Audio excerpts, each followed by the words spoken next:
Okay, welcome back for part 2. I just kind of wanted to finish these last couple slides, and I've got a 15-minute time limit on my recording device, so wanted to finish these up though. So we're talking about the fraudulent checks here.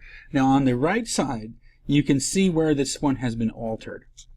And the reason that altered checks are not acceptable is that now the only thing that would stand out immediately to a bank teller on this check is the I in $9,000. That I, you can tell, has been screwed with. And the cash for John Smith, that one is also looking a little strange, and I think would draw some attention from a teller, and maybe they would catch this. So, and if they do, then they certainly are not going to,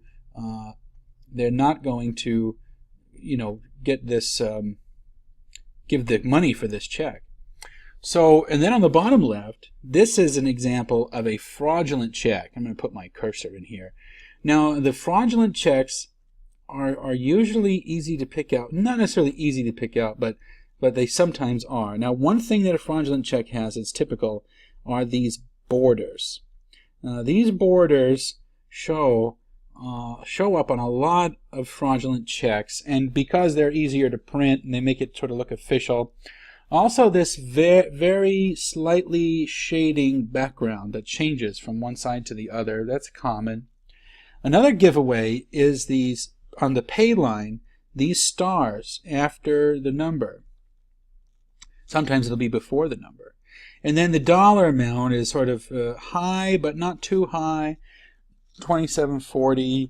And if the check has different fonts all over it, so it looks like, you can't see because it's been blacked out, but this is sort of different font here, different font there, different font here, different font in the pay line, all different fonts usually suggests that the check could be fraudulent. Now, one of these may show up on a real check, and it may be a perfectly reasonable check.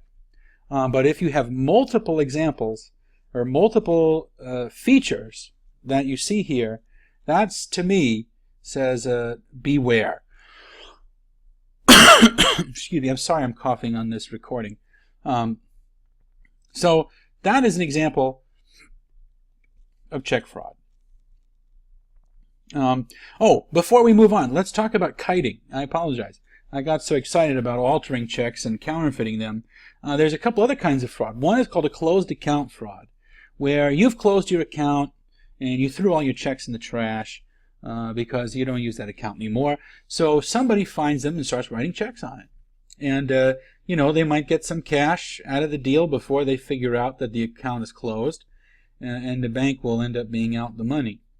So that's another type. And then there's something called check kiting. And check kiting is an interesting thing.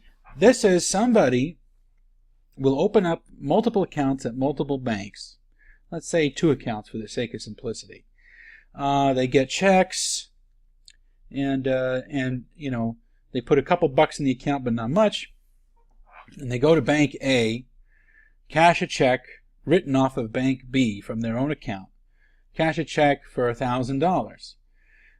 And then they go and they deposit a check in Bank B from Bank A for the same amount. And so what this does is it creates a situation where before the check that they originally wrote can clear, they've deposited a check for in the other bank, and then they'll repeat the cycle. And it sort of kites, it floats from one bank to the other, but there's no money in the account. And eventually it falls apart. And this is a common type of fraud that people will commit. And they usually will be able to get a couple bucks out of the deal until they get caught, and then they move on to a new bank.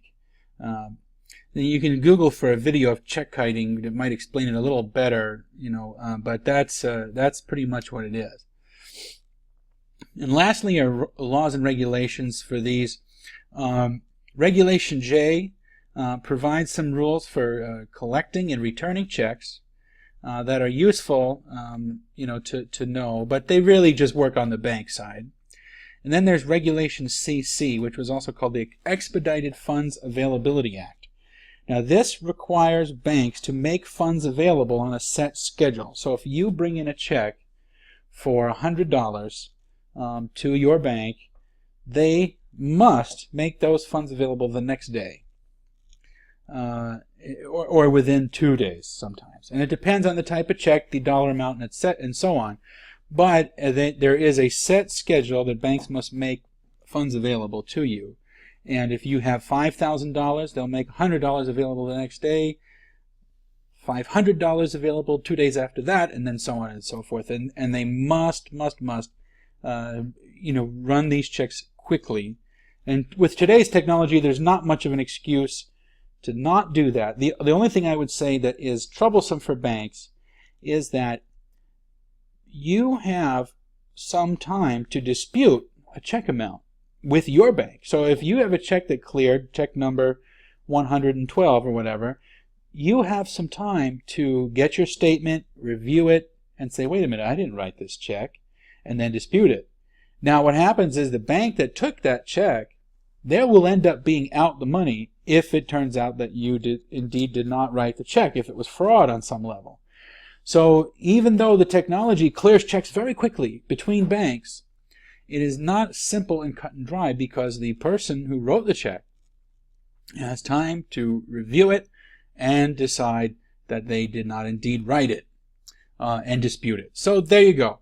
That's a brief overview of Chapter 5. I encourage you to read it more thoroughly than I just went through it.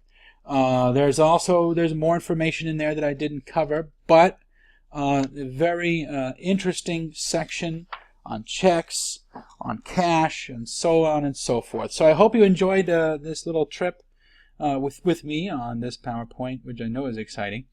And we will catch up again on Chapter 6.